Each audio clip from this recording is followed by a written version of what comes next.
안녕하십니까. 내일 아침을 말씀으로 시작하기를 결단하신 여러분들이 행하시는 모든 일과 가정과 생활과 또한 교회 위에 주님의 평안이 가득하시기를 바라겠습니다. 오늘 1월 21일 목요일 말씀 함께 시작합니다. 오늘 본문은요, 사도행전 5장 7절에서부터 12절까지 말씀이고요. 이 말씀 가지고 우리가 시에 사도들이 권능이 어떠한 것이었는지 생각해 보았으면 좋겠고요. 이때에 주님께서 어떻게 역사하셨는지를 살펴보면서 주님께서 은혜를 우리도 받아볼 수 있었으면 합니다. 한번 하겠습니다.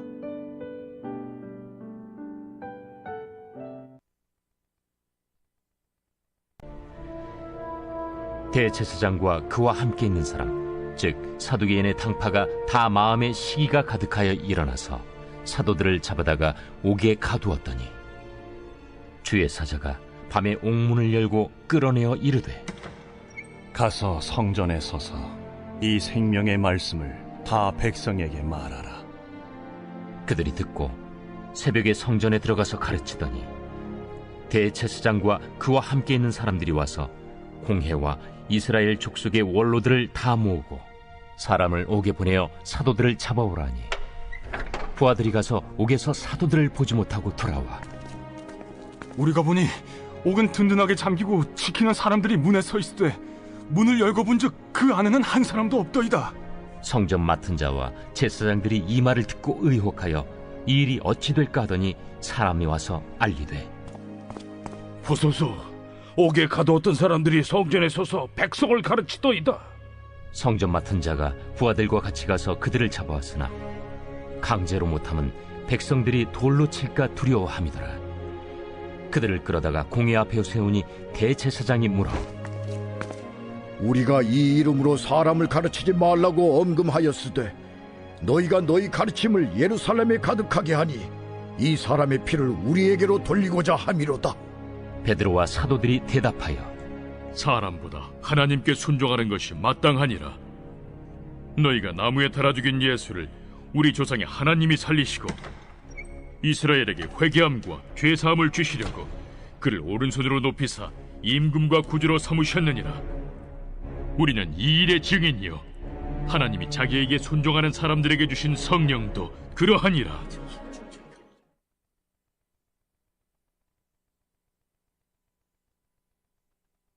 네, 오늘 말씀이 좀 깁니다. 그래서 상당히 굉장히 내용이 많구나 싶은 생각이 드는데요.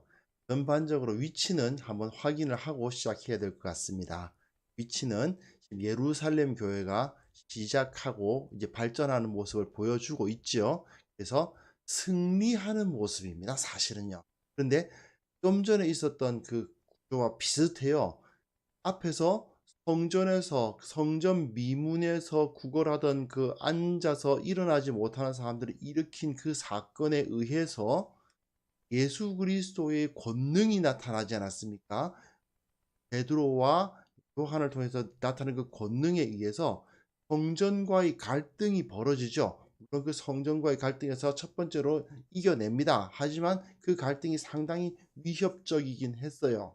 그리고 성전과의 갈등뿐만 아니라 내부적으로도 어려움은 있었습니다.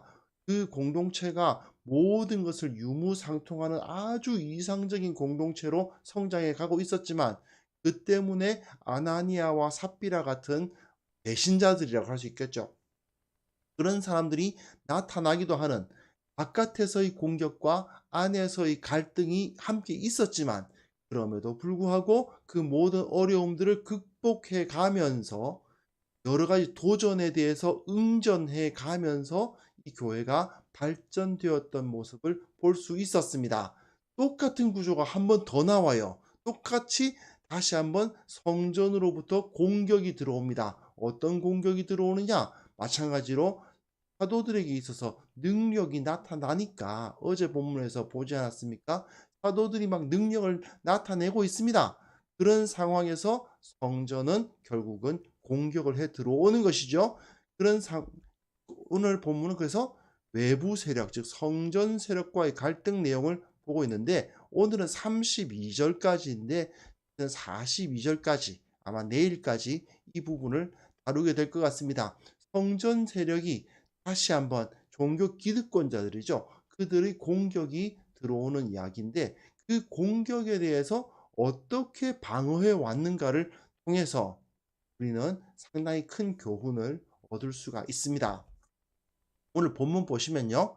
자, 대제사장과 그와 함께 있는 사람, 즉 성전파죠. 사두개인입니다. 사두개인. 예수님께서는 주로 바리새인하고 많이 갈등을 일으키셨는데, 이 초대 교회 성도들은 사두개인과 많은 갈등을 일으켰어요. 물론 바리새인이라고 해서 호의적이냐? 그렇진 않습니다만은, 특별히 사두개인이 성전에 있는 기득권층, 특히 그 로마의 권세에 빌붙는 그런 사람들이 사두개인들이거든요. 그러니까 그 성전주의자들입니다. 사두개인이라는 말 자체가 사독, 옛날 그 다윗 시대의 대제사장 이름이 사독이잖아요. 그 사독이라는 그 이름에서부터 나온 거거든요. 그 성전주의자들입니다. 이 성전주의자들이 이들을 막 시기가 가득합니다. 솔로몬 성전, 그러니까 솔로몬 성전이 아니고 그 성전이 솔로몬 그 회랑이죠. 그 스토어인데 지붕은 있고 이 기둥들은 쏘여 있는데 벽은 없는 구조. 행각이라고 이제 번역해놨는데, 이제 스토아 학파할 때 그 스토아입니다. 그 지역에서 이 사도들이 모여서 막 복음을 전하고 어떤 능력을 행하고 사람들이 막 칭송하고 그런 일이 벌어지니까 마음에 시기가 가득해가지고 일어나가지고는 사도들을 잡아다가 옥에 가둡니다. 예, 이렇게 공격이 들어온 거죠. 그런데 놀라운 것은 무엇이냐? 주의 사자가 밤에 옥문을 열고 끌어내어 이르되, 가서 성전에 서서 이 생명의 말씀을 다 백성에게 말하라. 예, 그들이 듣고 새벽에 성전에 들어가 가르쳤다라고 되어 있어요. 자, 3장에서 말입니다. 3장에서 그 사람을 일으키는 모습은 예수님께서 공생의 기간 동안에 특별히 갈릴리에서 많이 행하셨던 그런 모습을 볼 수 있었죠. 그리고 이들이 붙잡히지 않습니까? 어떤 식으로 붙잡히던가요? 예, 누가는 이들이 붙잡히는 모습을 예수님이 겟세마네 기도를 마치시고 난 다음에 밤에 붙잡히는 듯한 모습을 보여주고 있었어요. 제9시 기도 시간에 성전에 갔다가 그런 일이 벌어져서 어두워질 때 이들이 잡히잖아요. 3장에서 말입니다. 3장에서 베드로와 요한이 그렇게 잡혔잖아요. 꼭 예수님이 잡히시던 것처럼 잡히고, 그 이튿날에 예수님께서 재판을 당하시던 것처럼 재판을 당했다라고 3장에서 기록을 하고 있어요. 근데 여기서 한번 보십시오. 여기서는 어떻습니까? 언제 잡혔는가는 잘 나타나 있지 않고요. 그냥 옥에 가두었다라고 하면 되어 있는데, 주의 사자가 밤에 옥문을 열고 끌어냈다. 예, 기적적인 일이 일어났습니다. 천사가 내려와서 이들을 그 감옥에서 끌어냅니다. 끌어내는데, 그리고는 이 생명의 말씀을 다 백성에게 말하라, 그런 메시지를 줍니다. 근데 그때가 언제입니까? 새벽입니다. 예수님께서 언제 부활하셨죠? 새벽입니다. 밤에 잡혀가셨던 예수님은 새벽에 부활하셨잖아요. 마찬가지로 여기서도 새벽에 갑자기 이들이 나타나서 성전에 들어가서 가르치는 일을 벌입니다. 이들이 지금 예수님의 부활을 그대로 모사하는 모습을 보여주고 있는 거예요.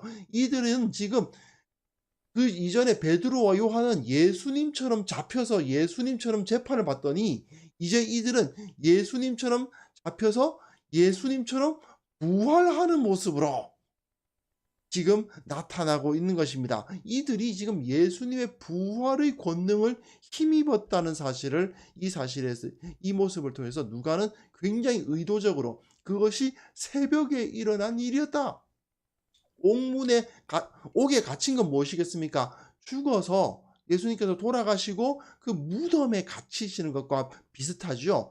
그 무덤에 갇히셨던 주님이 그 무덤의 돌을 열고 그 주의 천사들이 열었지 않습니까? 주의 천사들이 열고 주님께서 나오셨던 것처럼 주의 천사들이 이 제자들을 옥문을 열고 새벽에 나와서 성전에 가르치도록 하였다. 이렇게 기록을 하고 있는 것입니다.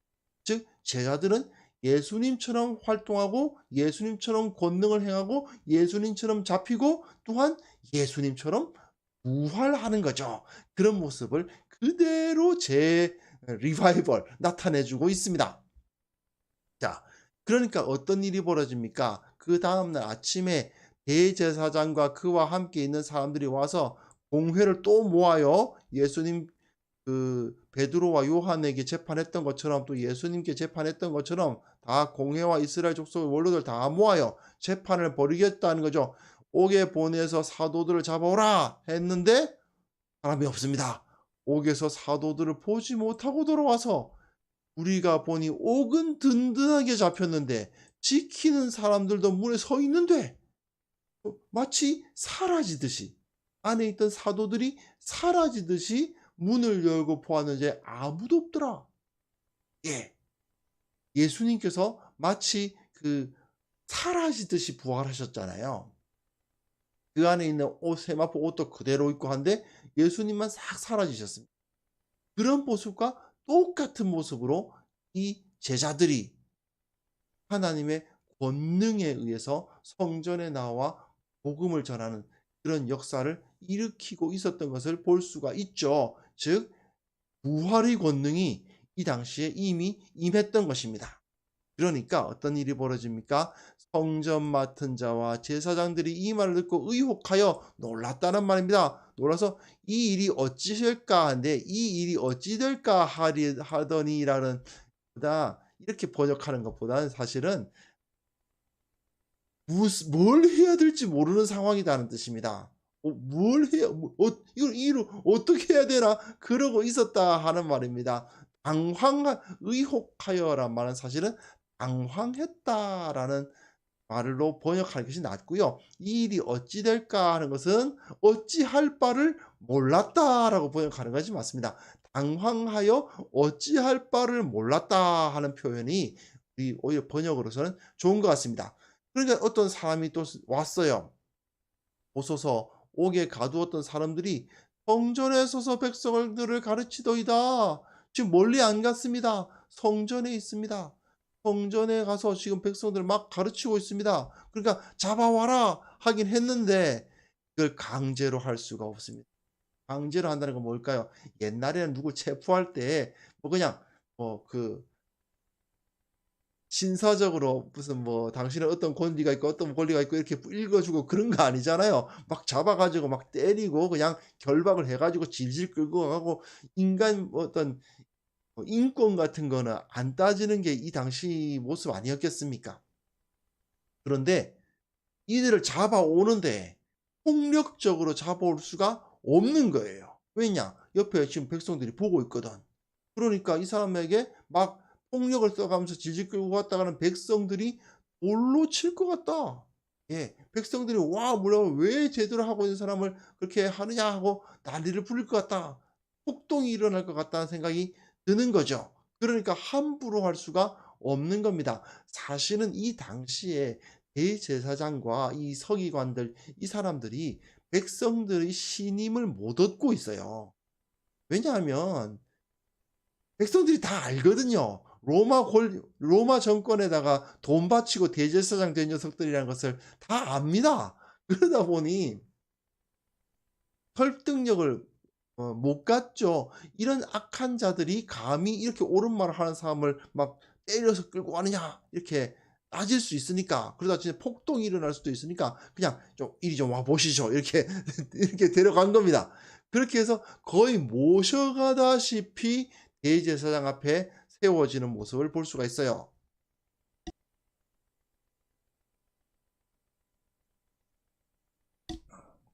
네, 다음 본 보시면요. 자, 이제 그들을 끌어다가 공회 앞에 세우긴 했습니다. 대제사장이 이제 그한테 묻는데 너희들이 어떻게 나왔냐? 이것은 안 묻습니다. 불리하거든요. 하나님의 권능이 이 사람들에게 부활의 권능이 임했다라는 것을 증언할 빌미를 주지 않습니다. 어떻게 하느냐? 너희 이르되 우리가 이 이름으로 사람을 가르치지 말라고 엄금하였으되. 아이고, 저 오타입니다. 죄송합니다. 누가복음이 아니고 사도행전입니다. 죄송합니다. 사도행전입니다. 그들을 불러 경고하여 도무지 예수의 이름으로 말하지도 말고 가르치지도 말라 했다는 거죠. 예. 누가복음이 아닙니다. 죄송합니다. 사도행전입니다. 사도행전. 자, 그들을 불러서 경고했습니다. 어떤 경고를 했나요?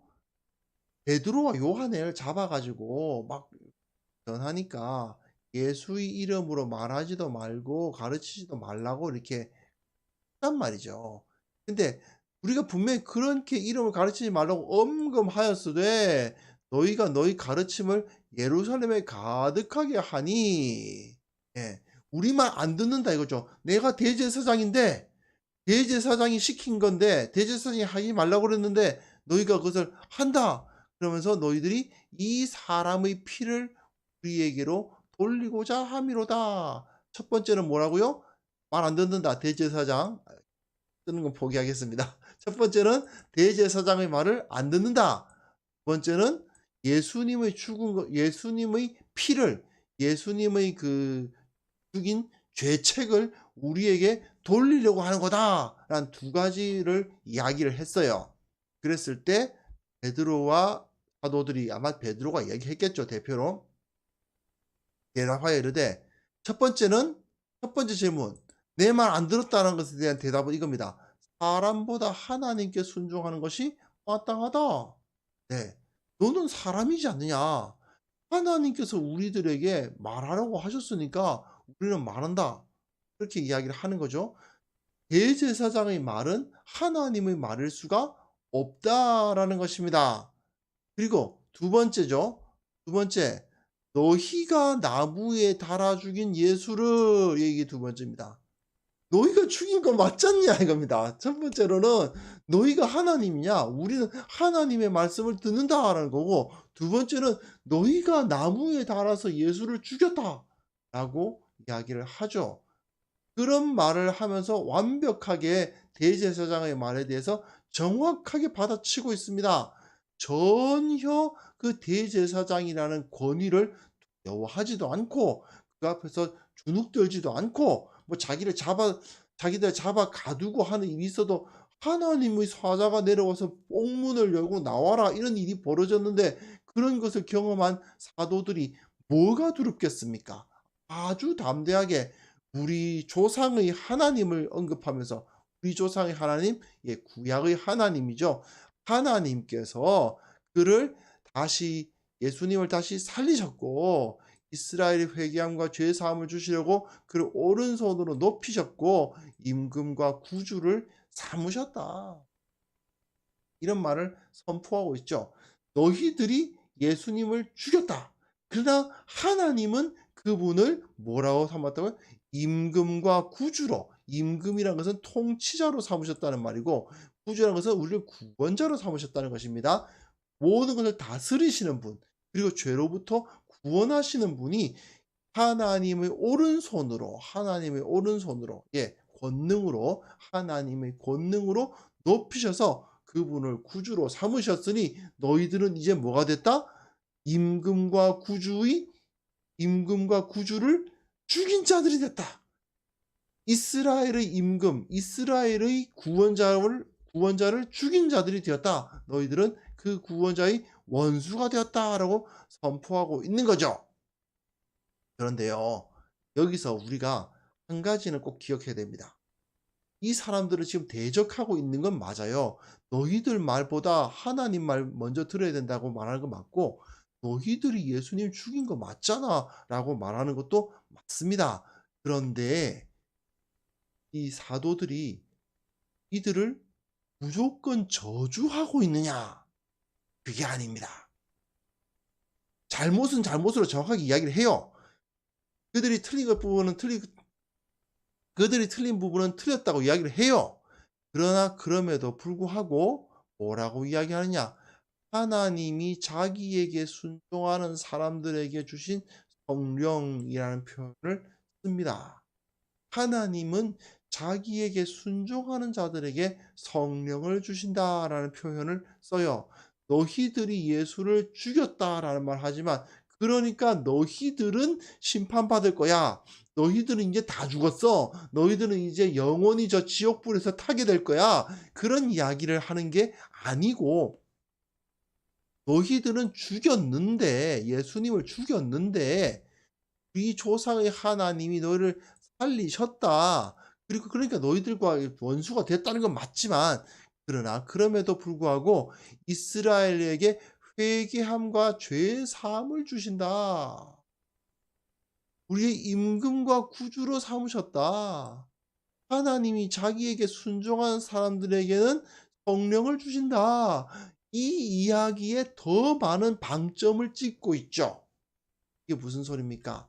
기본적으로 저주하기보다, 너희들은 이제 끝났다라고 말하는 것보다, 심판을 선언하고 너희들은 이제 죽었다 그렇게 말하는 것보다, 오히려 대제사장과 서기관도 거기에 포함되도록 이스라엘, 그 유대인들을 모두 축복하고 있습니다. 하나님께서 너희들이 죽인 그 예수님을 다시 살리셔서 우리를 축복하신다. 우리들에게 복을 주신다. 그 이야기를 지금 하고 있어요. 이게 굉장히 중요합니다. 처음에 그 베드로와 요한 이야기할 때도 말씀드렸지만, 이 사도들이 성전의 사용기한은 끝났다, 이제는 새로운 시대가 열렸다는 메시지를 계속 던지고는 있으나 성전을 적극적으로 대적하고 있는 것은 아닙니다. 성전에 가서 기도하고 성전에서 사람들을 만나서 가르치고 그것을 다 해요. 유대인들을 무조건 부정하는 것이 아닙니다. 예수님을 십자가에 못 박으라고 소리 질렀던 그 유대인들이지만, 여전히 하나님은 그 유대인들을 사랑하고 계시고 구원하기를 원하신다는 메시지를 계속해서 던져요. 여기서도 마찬가지죠. 예수님이 너희를 벌하실 것이다가 아니라, 예수님이 임금과 구주가 되셔서 우리를 다스리시고 구원하시게 되었다. 그러니까 이제 뭐 하면 됩니까? 그분께 회개하고 그분의 통치하심을 받고 그분의 구원을 받겠다라고 자기 자신을 굽히면 되죠. 그 주님 앞에 무릎 꿇으면 사는 겁니다. 지금 무릎 꿇고 그분을 임금과 구주로 섬기면 너희들은 하나님의 성령을 받게 되고, 그 구원을, 놀라운 은혜를 누릴 수 있다라고 이야기를 하고 있는 거예요.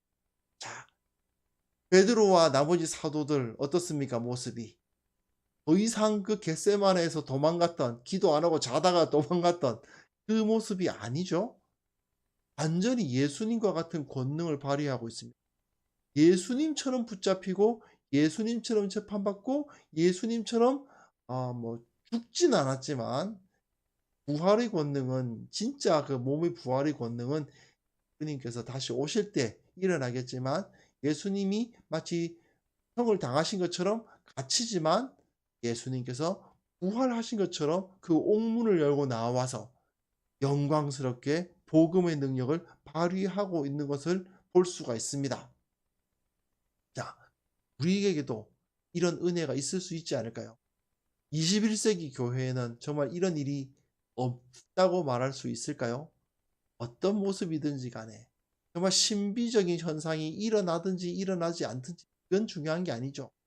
예수 그리스도의 권능, 예수 그리스도의 능력이 우리 교회에도 충분히 나타날 수 있습니다. 어떻게요? 믿음으로 말미암아 하나님의 권능을 의뢰함으로 말미암아 주님께 간구하고, 이 초대교회 사도들이 행했던 것처럼 기도함으로 말미암아 우리는 충분히 이를 가능케 할 수 있다는 것을 확신할 수 있었으면 좋겠습니다.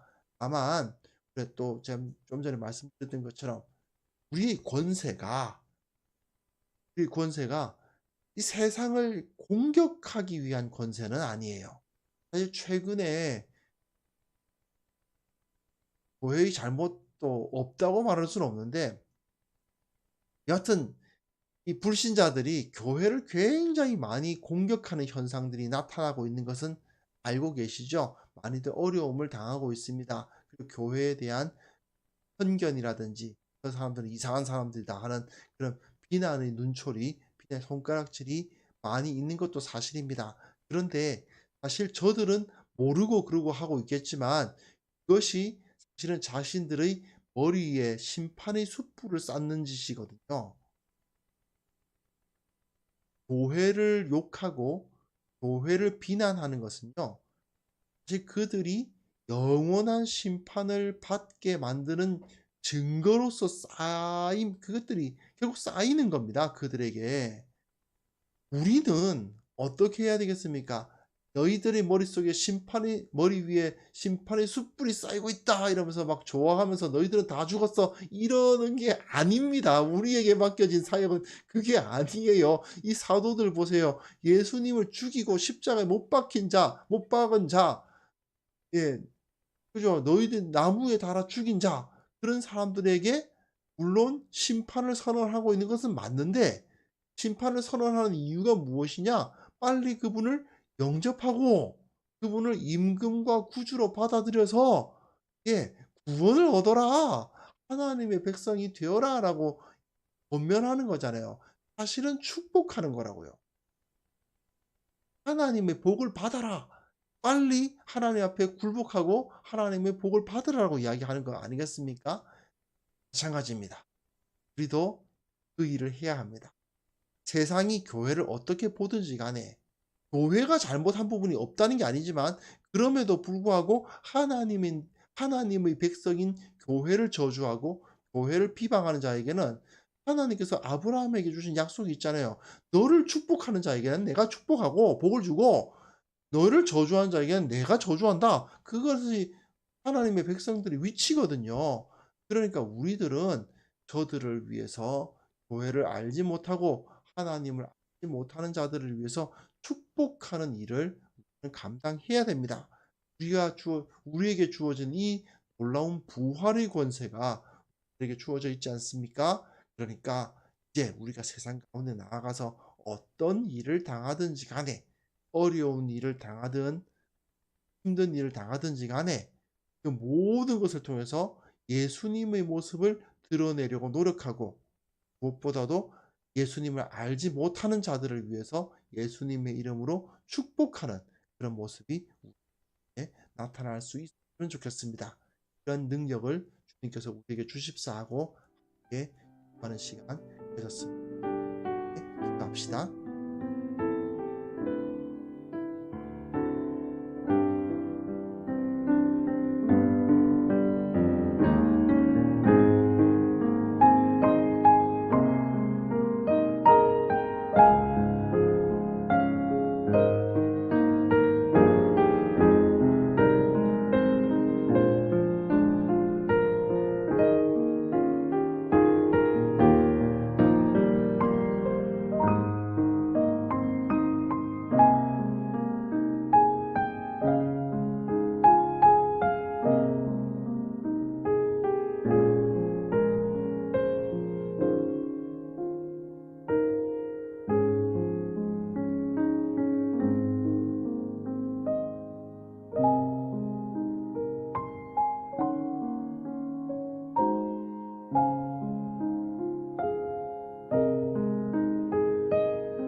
하나님 아버지, 우리 삶 가운데서도 부활의 권능이 나타나게 하여 주옵소서.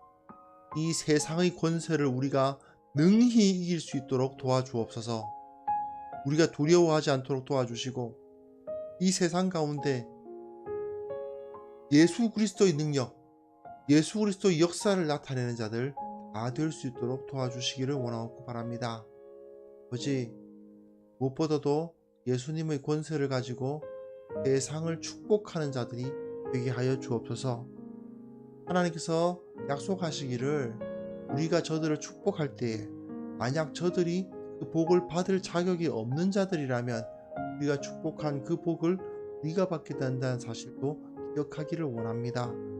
우리에게 주어진 이 권세로, 우리가 가진 이 위치로 비록 저들이 알지 못하여서 예수 그리스도의 몸된 교회를 비난한다 하더라도 저들을 위해서 축복하고 저들을 구원하기 위해서 사랑의 사역을 감당하는 우리 교회의 모습이 회복될 수 있도록 도와주시기를 원합니다.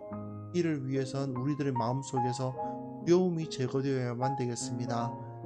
주님께서 살아계셔서 우리와 함께 하신다는 사실을 확신하게 하시고 그 믿음 가지고 두려움 없이 당당하게 그리스도인답게 살아갈 수 있도록 도와주옵소서.